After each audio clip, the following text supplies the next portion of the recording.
est-ce que le fait que mu ànd ak ñoom ci pays bu mel ne comme Burkina Faso nga xam ni bon am na ñuy bañ sax ñu woo leen ay putsch mais ka fa nekk arme la jëlee état bi et puis gis nañ aussi maanaam seen yenn ci seen zone yi ni nga xam ni noonu la leen terrorisme yi sonalee foofu noonu et que aussi am ñu bari ñuy wax que ni le fait que président Diomaye mu falu commencé ci sous-région bi li ñu naan bay ci sa yow tànk il faut que ñu jéem a am yenn coopération yi d'abord entre nous bala ñuy dem di ko jëggaani feneen est-ce que loolu itam bokkuloon xëy na ci mission visite bi ni tout à fait. Récemment, on a fait des commentaires sur quelques articles de Jeune Afrique qui parlaient que le Sénégal est sous la menace du terrorisme, etc. Ouais. N'est-ce pas? Le Mali, les pays du Sahel,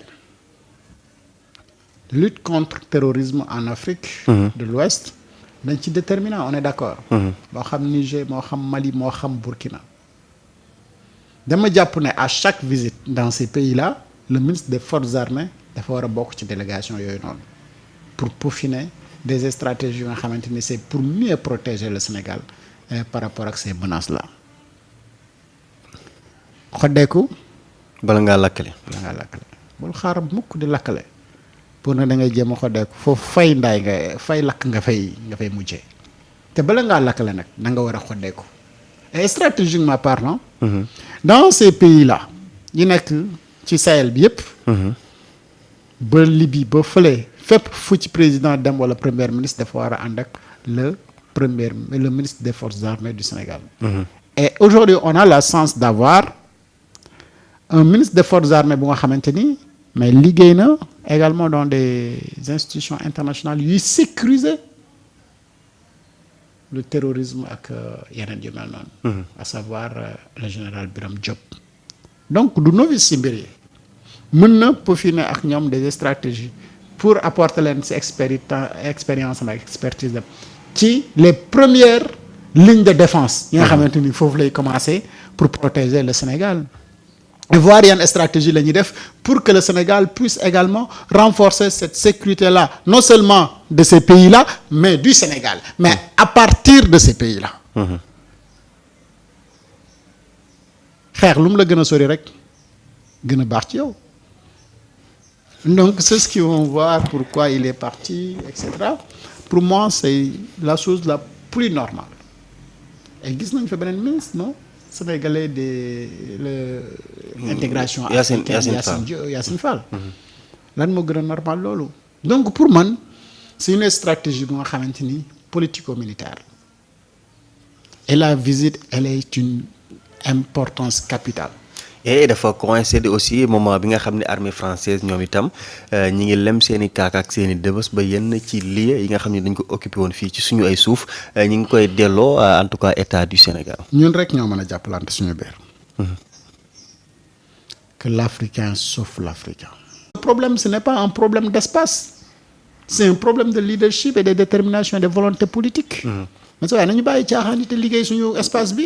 mu nekk lu am solo Abdoulaye Mané nee na parlons un peu de Thomas Sankara effectivement mu mel ni que tey cette révolution mënuñu wax Ibrahima Traoré Ousmane Sonko sans parler de li nga xam ne ñoom ñoo ko commencé même su fekkente ni amuñu ci succès bi ñu ci bëggoon mais ci beneen côté éveillé nañu les consciences parce que tey ñoom ñu ci bare ku ci jël exemple mais da nga jël exemple tey Burkina Faso dañu naan la seen beneen Thomas Sankara moom moo ñëwaat fii fii ñu naan la Ousmane Sonko Mamadou Dia Maodo.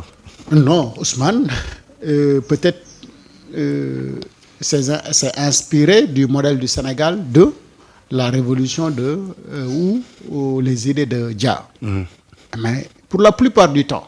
ci vidéo yi ngay seetaan Ousmane Sonko yëpp derrière tu vois Thomas Sankara. Donc il y a l'idéal. Ouais, effectivement. Sankara. xam nga cette visite là loolu xam nga fàtte woon naa image yooyu Ousmane Sonko saa bu daan def ses live la da ngay gis image Thomas Sankara ci ginnaaw. Donc il y a cette idéologie de Thomas Sankara bu animé également Ousmane Sonko. Et la preuve si démarche yi. Quand les gens lui ont demandé ndax dañu war a jël ay oto yu ñuy jënd yu bees. ci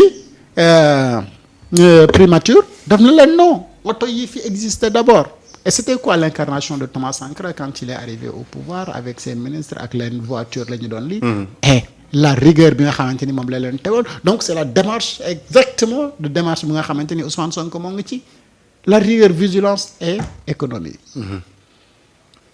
Donc Thomas Sankara dafa malheureusement réussir ko woon et ñoom ils sont conscients que ni puisque ñoom ñaar ñëpp ils s'inspirent de cette révolution ou l'idéologie de Thomas Sankara, mais il ne faut pas tomber comme Thomas Sankara.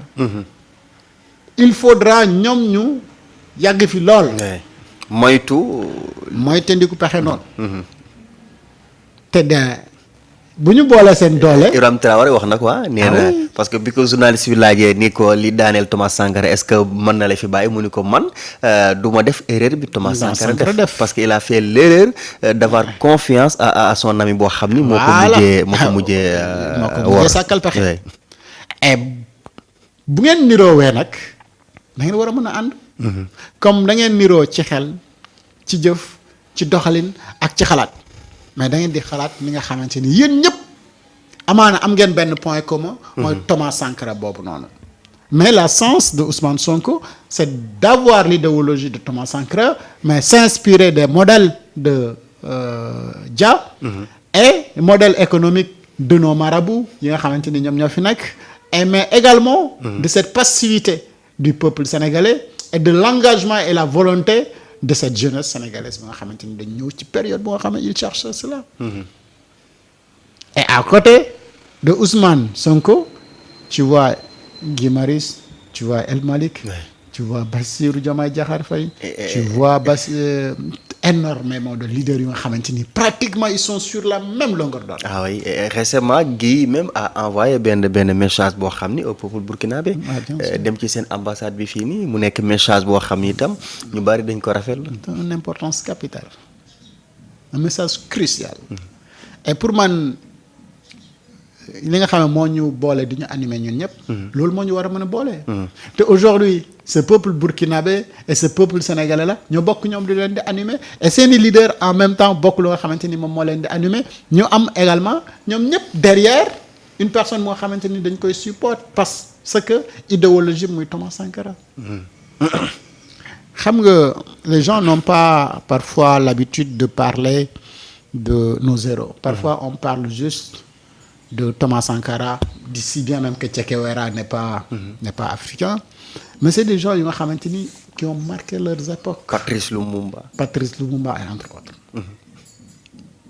Mais d'habitude quand nous Afrique on parle de Thomas Sankara, on ne parle pas assez de Thomas Sankara parce que Thomas Sankara moom moo tuddee Burkina Faso.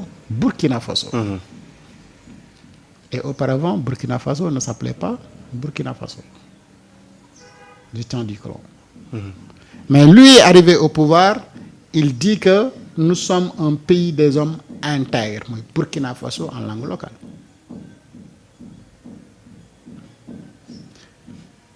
Le Sénégal, quand même, nous avons quelqu'un qui va changer le nom du Sénégal. On restera toujours le Sénégal. Le pays de la Teranga. Mais Sénégal, alors, pour dire que il y a énormément de changements. Burkina Faso, le pays des hommes intègres, c'est grâce à Thomas Sankara. Mais malheureusement, Thomas Sankara, ci ay démarcham, ci ay incarnation, ci ni nga xamanteni mom mo nekkone idéologie, c'était une révolution accélérée. Mo xamanteni c'est pour dindi de façon bu gëna gaaw le colon. Et cela mom mo arrangé wul le colon et à travers l'ennemi de l'Afrique qui est l'Afrique, l'Africain qui est l'ennemi de l'Afrique, comme le disait mon chanteur Alpha Blondy, tout change, tout évolue, seuls les ne change pas. Ne change pas. Seuls les imbéciles ne changent pas. Seuls les imbéciles ne changent pas. Oui. Et les imbéciles ce sont.